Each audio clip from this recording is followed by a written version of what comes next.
Hi friends, আপনাদের প্রিয় share বাজার রহস্য চ্যানেলে আপনাদের স্বাগত। আশা করি আপনারা ভালো আছেন এবং সুস্থ আছেন। ফ্রেন্ডস, আজকে খবরের ঘনঘটা, প্রচুর খবর। প্রথমত নিফটি মার্কেট ওপেনিং এর প্রথমে কিন্তু গ্যাপ আপ ওপেন হয়েছিল প্রায় 50-60 পয়েন্ট। তারপরে কিন্তু আস্তে আস্তে আস্তে আস্তে এসে 22,201 এসে ক্লোজিং দিয়েছে, অর্থাৎ মাত্র 17 পয়েন্ট নিচে। অর্থাৎ নিফটি আজকে স্টেবিল হচ্ছে। দ্বিতীয়ত হচ্ছে, আমরা আজকে যদি আজকেও মার্কেটের মানে ট্র্যাডিশন বজায় আছে। ফরেন ফান্ড আজকেও কিন্তু বিক্রি করেছে, কিন্তু বিক্রির পরিমাণটা তাদের কিছুটা কমেছে। বিক্রির পরিমাণ হচ্ছে তাদের প্রায় 2,833 কোটি। সে জায়গায় আমাদের যারা ডোমেস্টিক ইনস্টিটিউশন আছে তারা প্রায় 3,788 কোটি টাকার মতো তারা বাই করেছে। মার্কেটে একটা কিন্তু বড় ধরনের শিফটিং চলছে। লার্জ ক্যাপে কিন্তু মানে ইন্ডিয়ান মিউচুয়াল ফান্ডরা ধীরে ধীরে কমান্ড হাতে নেওয়ার দিকে এগোচ্ছে এবং ফরেনাররা যারা এতদিন পর্যন্ত তাদের হোল্ডিংকে অনেক উপরে রেখেছিল তারা কিন্তু ধীরে ধীরে কিছুটা হোল্ডিংকে কমাচ্ছে। স্পেশালি বড় বড় শেয়ারগুলোতে, যেমন আমি বলেছি আপনাদেরকে, রিলায়েন্স, ইনফোসিস, টিসিএস, এবং সেখানটাতে তাদের যে মার্কেট ক্যাপ সেই অনুযায়ী 1% শেয়ার হোল্ডিং কমানো মানে আপনার কোথাও 8,000 কোটি টাকা, কোথাও 9,000 কোটি টাকা। সুতরাং এই জিনিসটা আরো কিছুদিন চলতে থাকবে। যদি তারা বিক্রি করে তাদের মানে আমাদের ইন্ডিয়াকে তাদের পজিশনটা দিতে চায়, তাহলে কিন্তু ইন্ডিয়াও সেইভাবে রেডি আছে, যেটা আমাদের ডোমেস্টিক ইনস্টিটিউশনাল ইনভেস্টর যেভাবে ইনভেস্ট করতে শুরু করেছে তাতে বোঝা যাচ্ছে। দ্বিতীয়ত আপনাদেরকে বলেছিলাম ইনফ্লেশন ডাটা বারবার ধরে আমি কেন ডিসকাস করি সেটা আপনারা এতদিনে নিশ্চয়ই বুঝে গেছেন। আমেরিকার ইনফ্লেশন ডেটা এসছে, এক্সপেক্ট করা হয়েছিল 3.4%, তার চেয়ে ওপরে আসেনি, একই এসছে, অর্থাৎ 3.4%ই এসছে। অর্থাৎ গত 4 থেকে 5 বার যা এক্সপেক্ট করা হয়েছিল তার থেকে বেশি এসেছিল, যার জন্য রেড কার্ড হতে দেরি হচ্ছে। কিন্তু এবারে কিন্তু ইন লাইন উইথ এক্সপেকটেশন এসছে, 3.4%ই এসছে। এই রেড কার্ডকে কেন্দ্র করে ফেডারেল রিজার্ভের উপরে কিন্তু প্রচুর প্রেসার আছে। কারণ কি, আমেরিকাতে এই হাই ইন্টারেস্ট রেটের কারণে বহু ব্যাংক কোলাপস হয়ে যাচ্ছে, বহু ব্যাংকের প্রবলেম হচ্ছে, বহু ইন্ডাস্ট্রির প্রবলেম হচ্ছে। সুতরাং সবাই প্রেসার দিচ্ছে কত তাড়াতাড়ি ইন্টারেস্ট রেটকে কমানো যায়। ফ্রেন্ডস, প্রধানমন্ত্রী কালকে করেছে, নমিনেশন ফাইল করেছে। এর আগে আমরা দেখেছি রাহুল গান্ধী যখন নমিনেশন ফাইল করে, কিংবা অমিত শাহ যখন নমিনেশন ফাইল করে, ইভেন আমাদের কি বলে টিএমসির অভিষেক ব্যানার্জি যখন নমিনেশন ফাইল করে, তাদেরকে এফিডেভিট দিতে হয় ওয়েলথের ব্যাপারে। যাই হোক, রাজীব গান্ধীর ক্ষেত্রে দেখেছিলাম প্রায় 22 লাখের মতো তার কাছে ইকুইটি আছে, শেয়ার বাজারে প্রায় 22 লাখ মতো ইনভেস্টমেন্ট আছে। অমিত শাহের পরিমাণটা আমি বলতে পারবো না, অমিত শাহ কিন্তু তার পরিমাণ প্রচুর আছে, ভালোই শেয়ারের ইনভেস্টমেন্ট আছে। কিন্তু প্রধানমন্ত্রীর ক্ষেত্রে দেখলাম উনি যে ওয়েলথটা দেখিয়েছেন সেটা প্রায় 3 কোটি মতো, এবং তার মধ্যে ম্যাক্সিমামটাই কিন্তু ফিক্সড ডিপোজিট। ঠিক আছে, ওনার কিন্তু শেয়ারে তেমন কোনো ইনভেস্টমেন্টই দেখানো হয়নি এপিডিবিতে। আচ্ছা, নেক্সট খবর হচ্ছে ফ্রেন্ডস, এই শনিবার মার্কেট খোলা থাকবে। শনিবার প্রথমে যেটা খোলা থাকবে 9টা 15 থেকে 10টা পর্যন্ত, এবং দ্বিতীয়টা খোলা থাকবে 11টা 30 থেকে 12টা 30। বেসিক্যালি এটা কিন্তু এক ধরনের ড্রিলটা হচ্ছে দুটো সার্ভার রাখা হয়েছে। ধরুন একটা সার্ভার স্ট্যান্ড বাই থাকে, মূল সার্ভার যদি কোনো কারণে ক্র্যাশ করে তাহলে ওই যে স্ট্যান্ড বাই সার্ভার পুরো সিস্টেমটাকে নিয়ে নিতে পারছে কিনা সেই ট্রায়ালটা করা হবে। অর্থাৎ একটা মানে প্রাইমারি সার্ভার আর একটা সেকেন্ডারি সার্ভার। সেই প্রাইমারি সার্ভার যেটাতে ট্রেডিং সবসময়ের জন্য চলে, কোনো কারণে প্রাইমারি সার্ভারে প্রবলেম হলে সেকেন্ডারি সার্ভার ডেটাটাকে অটোমেটিক্যালি নিতে পারছে কিনা সেই কাইন্ড অফ ড্রিল হবে। এবছরে এটা দ্বিতীয়বার হচ্ছে। তো এই শনিবার আপনাদের সুযোগ থাকে যে মার্কেটে কেনা বেচা করার জন্য। নেক্সট হচ্ছে রিলায়েন্সের অনেক খবর আছে। প্রথমত হচ্ছে রিলায়েন্স হেলথ কেয়ার বিজনেসে আসছে, এবং হেলথ কেয়ার বলতে এই যেটা বোঝাতে চাইছি টেস্টিং। আপনারা জানেন যে যেমন ধরুন লাল প্যাথ ল্যাব, এই ধরনের যে সমস্ত টেস্টিং আছে সেই ফিল্ডে কিন্তু রিলায়েন্স আসবে বলে কালকে অ্যানাউন্স করেছে। দেখুন ধরুন আজকে আমার কাছে লাল প্যাথ ল্যাবের শেয়ার আছে, ধরুন শেয়ার আজকে 24% মার্জিনে বিজনেস করছে। আমাদের কাছে শেয়ারটা গুরুত্বপূর্ণ তার বিজনেস ভলিউম, প্রফিট এবং মার্জিনের উপর কেন্দ্র করে। কিন্তু যখন কোনো বড় প্লেয়ার কোনো বড় দিকে ঢোকে তাতে কিন্তু বেসিক্যালি ধরুন আমার কাছে শেয়ার আছে বলে আমার কোনো ক্ষতি হবে বলে মূল জিনিসটা বলবো না, এটা ঠিক নয়। যখন বড় কোম্পানি ঢুকবে বলা যায় না কম্পিটিশনে আপনার টেস্টিং এর যে সমস্ত কস্ট আর কমে যেতে পারে। সুতরাং আর রিলায়েন্সের মতো প্লেয়ার যখন কোনো ফিল্ডে ঢুকে তারা কিন্তু চতুর্দিকে সবকিছু জিনিস বেঁধে বুঁধে ঢোকে, অর্থাৎ তারা কিন্তু খুব বড় আকারে ঢুকবে। অর্থাৎ তারা দেখেছে এই এরিয়াতে বিজনেসটা আছে, তাই তারা হয়তো খুব রিসেন্ট তারাও চেষ্টা করছে কোনো কোম্পানিকে অ্যাকোয়ার করার জন্য, ছোটখাটো কোনো এই টেস্টিং কোম্পানিকে কিনে নেবে এবং তাদের মধ্য দিয়েই তারা বিজনেসটা করতে চাইবে।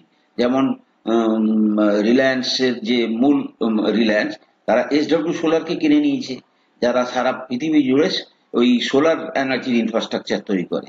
সুতরাং সেইভাবে কোনো একটা ছোট কোম্পানি কেনার জন্য ভাবছে। দ্বিতীয়ত আর একটা খবর আছে, যেটা হচ্ছে রিলায়েন্সের যে জিও ফাইন্যান্সিয়াল সার্ভিস তার জন্য সমস্যাটা কি ফ্রেন্ডস? ইউনিফাইড পেমেন্ট সিস্টেম অর্থাৎ ইউপিআই, এটা মোটামুটি মোরলেস আমরা সবাই জানি। এই যে ইউপিআই এর যে টোটাল মার্কেট শেয়ার তার 50% হচ্ছে ফোনপে, প্রায় 35% মতো জিপে, এবং বর্তমানে ধরুন যে পেটিএম এর যে পেমেন্ট সিস্টেমটা সেটাকে বন্ধ করে দিয়েছে, বাকি প্লেয়াররা মিলে কম কম। এবারে মেন জিনিস হচ্ছে মাঝে একটা স্পেকুলেশন হয়েছিল যে আইদার এইচডিএফসি ব্যাংক অথবা জিও ফাইন্যান্সিয়াল সার্ভিস তারা ওই পেটিএম এর যে পেমেন্ট আউট মানে কি বলে ওটাকে ওয়ালেটটাকে কিনে নেবে। কিন্তু সবই বলছে এটা স্পেকুলেশন, এর মধ্যে কোনো দম নেই। মূল ব্যাপার হচ্ছে গভর্নমেন্ট টাইম টু টাইম একটা পলিসি নিতে চলেছে, মানে নেবে নেবে বলে করছে যে মার্কেটের যে ম্যাক্সিমাম লিমিট তুমি এত পার্সেন্টের উপরে যেতে পারবে না। অর্থাৎ মানে এই পার্টিকুলার এরিয়াটাতে ইউপিআইতে গভর্নমেন্ট যেটা প্ল্যান করছে যে 30% টোটালের 30%-এর বেশি কেউই এর উপরে যেতে পারবে না। তখন কি হবে? ধরুন আজকে ফোন পেতে 50% আছে, তাহলে ফোন পেকে কমিয়ে আনতে হবে 30%-এর কাছাকাছি, তার 20% কমে যেতে বাধ্য থাকবে। জিপের কাছে যে 35% আছে তাকেও কমাতে হবে। এবং জিও ফাইন্যান্সিয়াল সার্ভিস কিন্তু এই সেক্টরে ঢুকছে।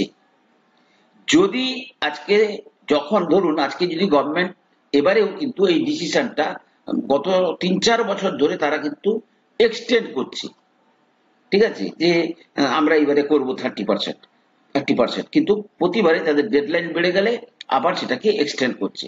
রিলায়েন্স চাইছে তারা যে জিও ফাইন্যান্সিয়াল সার্ভিসের যে ইউপিআই সিস্টেম বিজনেসটা করবে, যখন এদের পার্সেন্টেজটা কমে যাবে, ধরুন 50 থেকে যখন 30 আসবে, তখন সে মার্কেটে ঢোকার প্ল্যান করছে।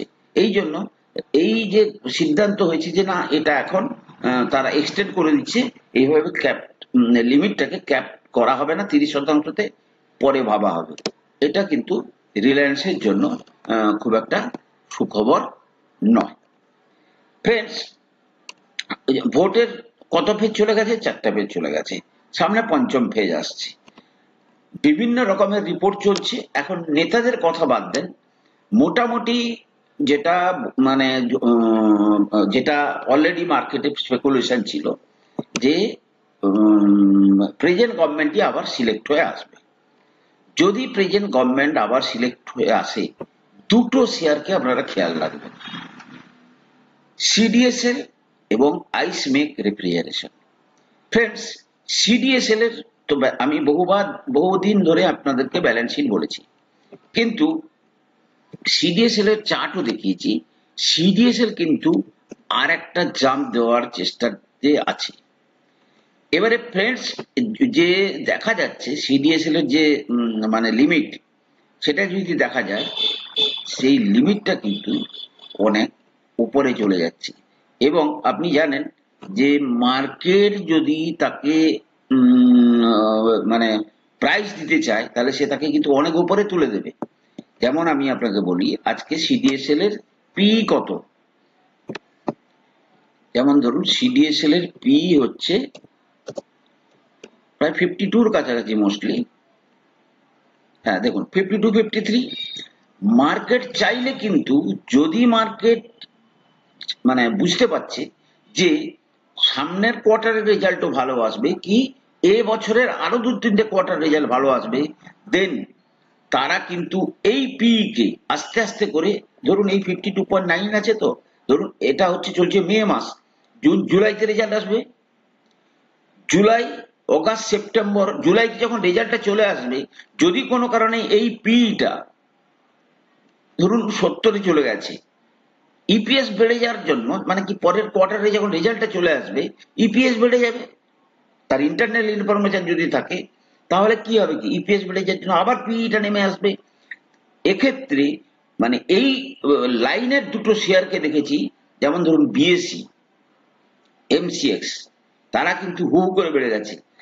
যদি আজকে প্রেজেন্ট গভর্নমেন্ট আবার সিলেক্ট হয়ে আসে, তাহলে কিন্তু এই শেয়ার এখান থেকে মিনিমাম 50%, ম্যাক্সিমাম শেয়ারটা 3876-এর কাছে চলে যেতে পারে। যেমন ধরুন এই এখানে দেখাচ্ছে যে শেয়ারটা একদম পুরো এইরকম জায়গায় আছে, এখান থেকে শেয়ার প্রায় 2200-র কাছাকাছি থেকে ঘুরে এসছে।